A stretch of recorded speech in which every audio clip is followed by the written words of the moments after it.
Hello everyone and welcome to Coffee with Costa video vlog number 3.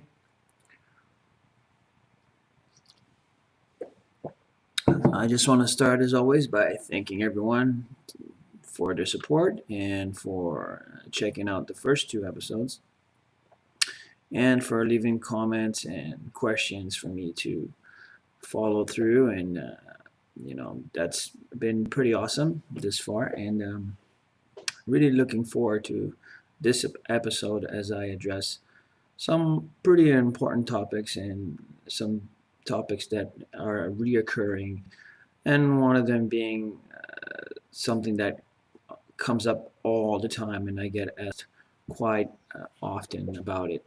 So here we go.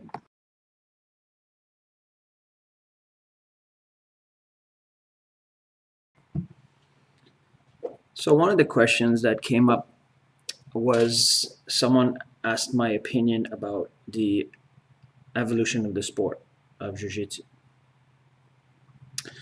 Now, I'm going to use this year's IBJJF Worlds that just happened over the weekend, and to talk about some of the things that might have been different from before and now.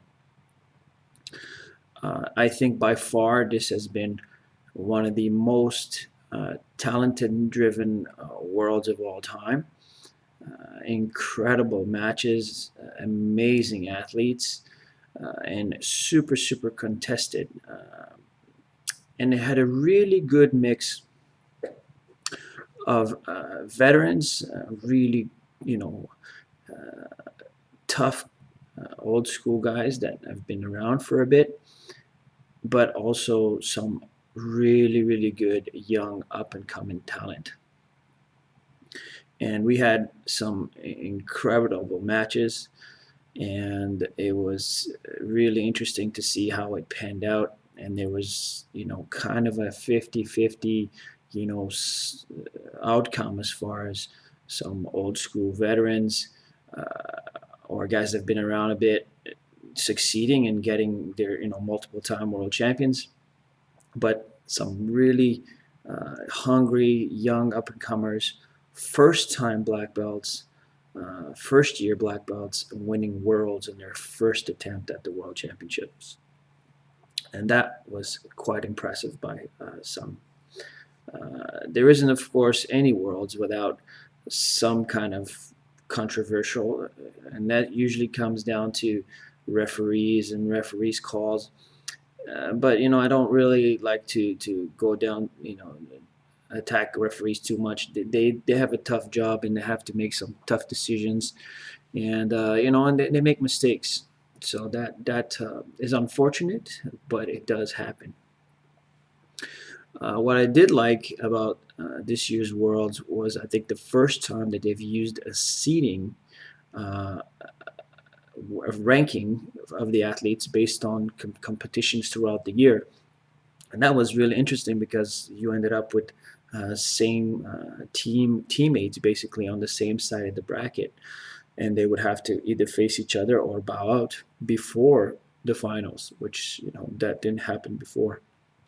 Before, you would be separated based on teams, and if you were on the same team, you'd be on opposite brackets.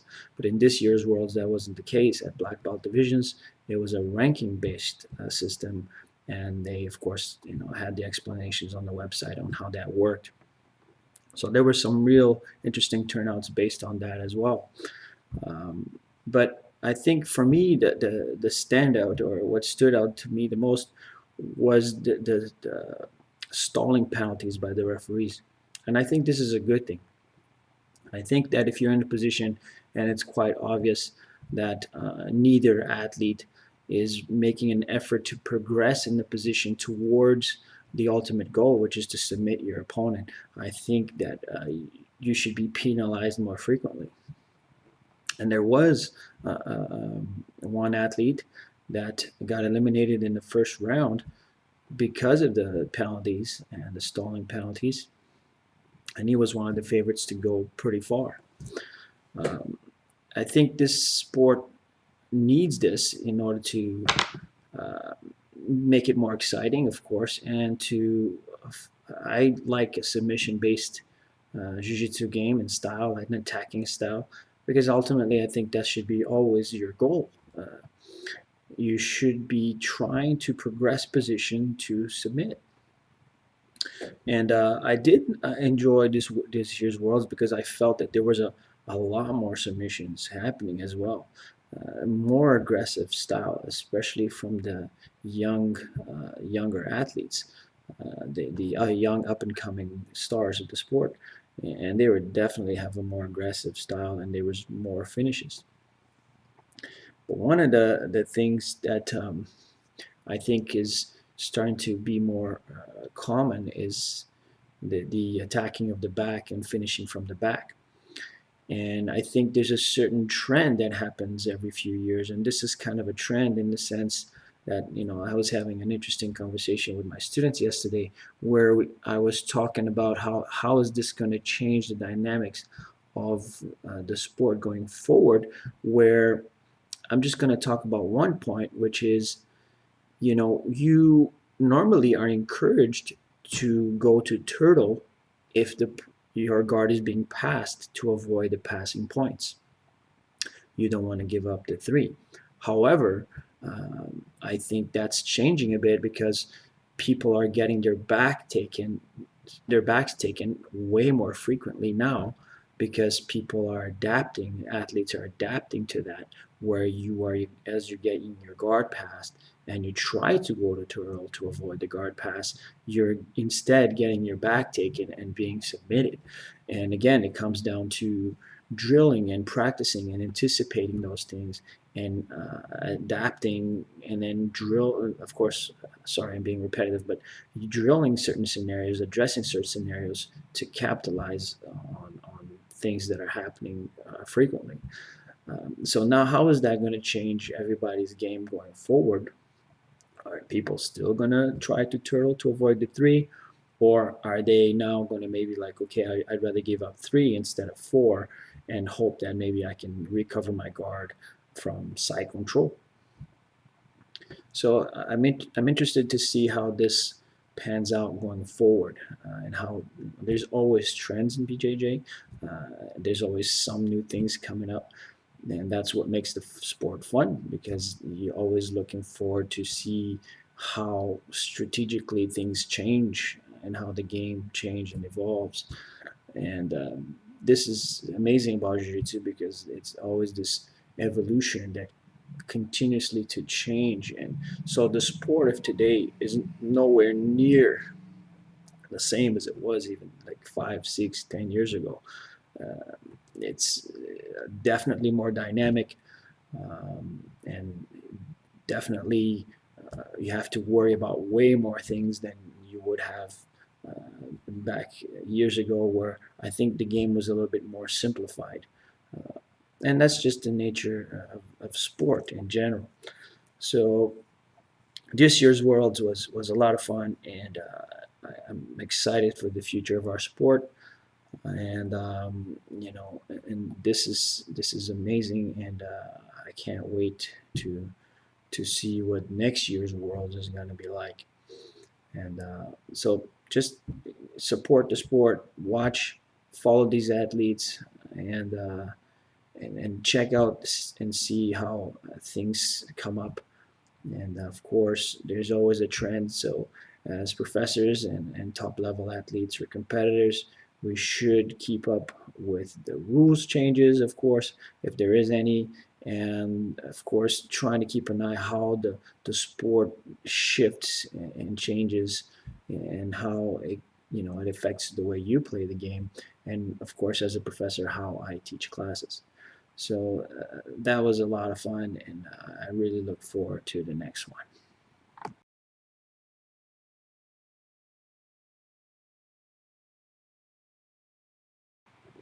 Now, this by far has to be the most talked about topic in Brazilian Jiu Jitsu: self defense versus sport. And I'm going to take here a few minutes to talk about and explain my views on it. First of all, ultimately, we are teaching a martial art, not just a sport.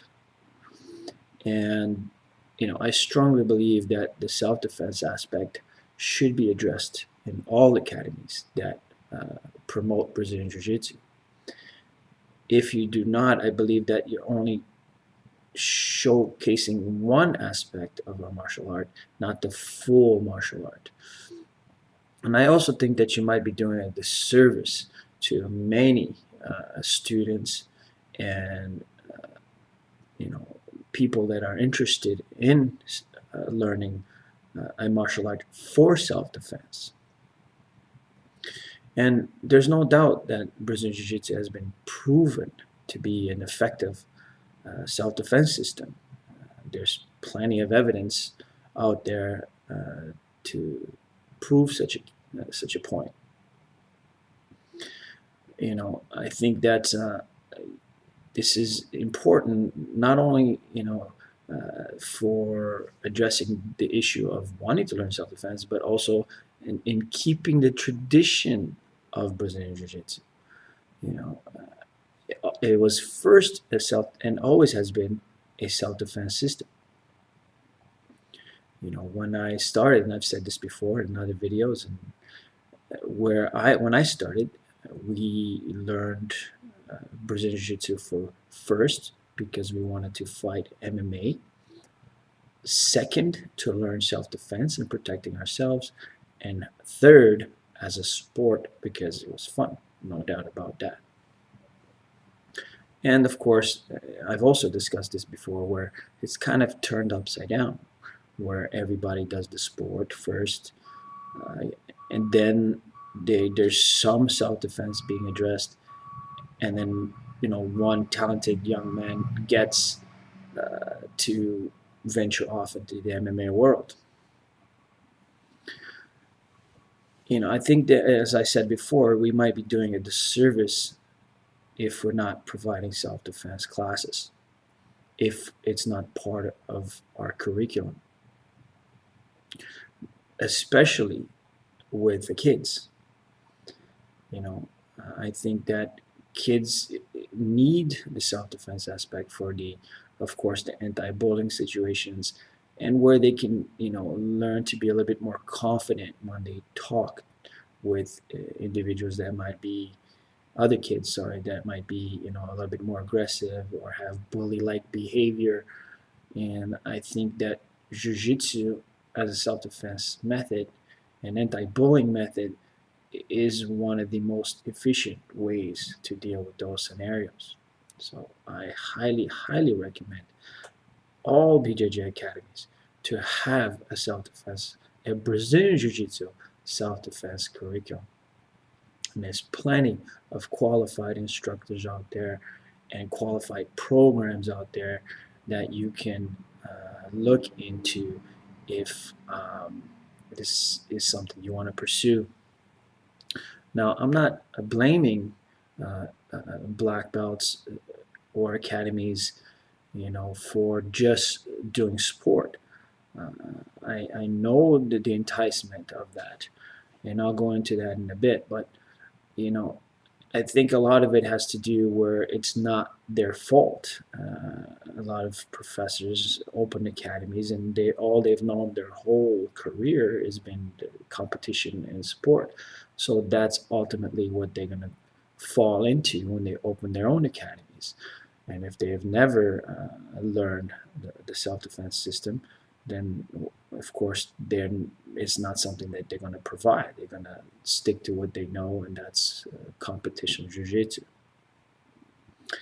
Now, I believe, of course, the reason why self-defense is technically losing the war versus sport is because of maybe the way it's being taught, and ultimately it's because the sport is more fun, it's more engaging, it's more instant gratification, where in the self-defense it may become a little bit monotonous, a little bit repetitive. And of course, we're not encouraging people to go out and like test their self-defense skills every day. I don't think that's a very intelligent approach. And I think that is, the biggest reason why I think sport is winning over self-defense is that, again, there's way more engagement, way more fun, way more opportunities to express yourself as an individual, as an athlete, and of course, we live in an instant gratification age, and absolutely the sport can do that for you. Um, there's also something to say for the, finding a balance between the two, as I think is ideal. I think they complement one another. I think self-defense and sport complement each other. They're they're a two-sided coin, but they're the same coin. They're part of the same coin. And I think that finding a balance between the two is ideal. What I recommend, of course, for academies is, just throw the self-defense in with the novice curriculum. So the new students, when they first come in, they should learn a little, self-defense, takedowns, and street, both street self-defense on the ground and sport. And I think if you can find a balance in the curriculum, I think this is ideal for novice beginners. Of course, I also recommend higher belts to keep up with their self-defense training as well. And again, it just comes down to finding a balance, uh, and how do you address that? I can say that if you're an athlete and you're a regular competitor, of course, I'm going to recommend that you focus on the sport, and that's what you should, really um, be putting your time and energy into.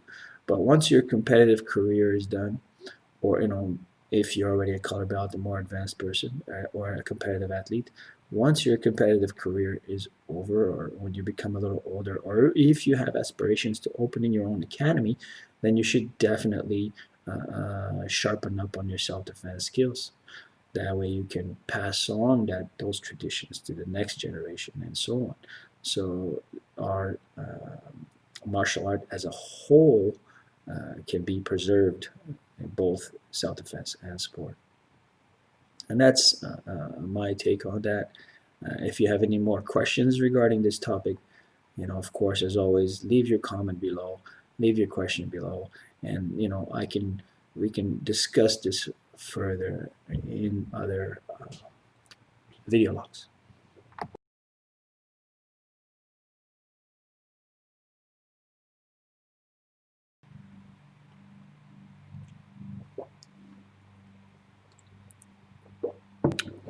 My professor's tip of the week this week is, if you love the academy you're trained at, if you love the friendships you have built in your academy, and if you uh, have built a bond with your professors and instructors, I think you have a certain duty to support them in any way you can, to give back a little bit, other than just attending classes. Of course, there's levels to that. First, you should just be a good training partner. Really help out whoever you're training with, be cooperative, encouraging, and facilitating a good training environment for yourself and your teammates. Of course, higher belts, I highly recommend that you offer the professors to help with the novice classes or the kids classes. We could always use help, support in those areas, and trust me, uh, the students that you would be helping out are going to be super grateful for your assistance, and of course the professors are going to be glad that you're there supporting and helping out. Of course, if the academy has events, tournaments, in-house seminars, all these things, they should be supported by the student base. This is good for community building, you know, a special event where you can learn some things, and it's out of the norm. It's not your normal everyday class. It's this is can be a lot of fun, and it can be some good experiences as well. So support whatever events your teammates are involved in, or events that the academy might be running. This is, again, like I said, great for community building within the academy. And lastly, you know, refer your friends. If you love jiu-jitsu and you think that it's something that you are passionate about, then share it with your friends, and hopefully you can convince them to join, and you'll have your friends to train with. And what better training partners that you can have for drilling or for rolling or to having fun on the mats with than your friends, as people that you may have long lasting relationships with. And I find this is, a lot of the times people stick with jiu-jitsu for long periods of time if they know someone that is already in the academy. So that's my professor's tip of the week. Support your academy, support your professor, and support our beautiful art.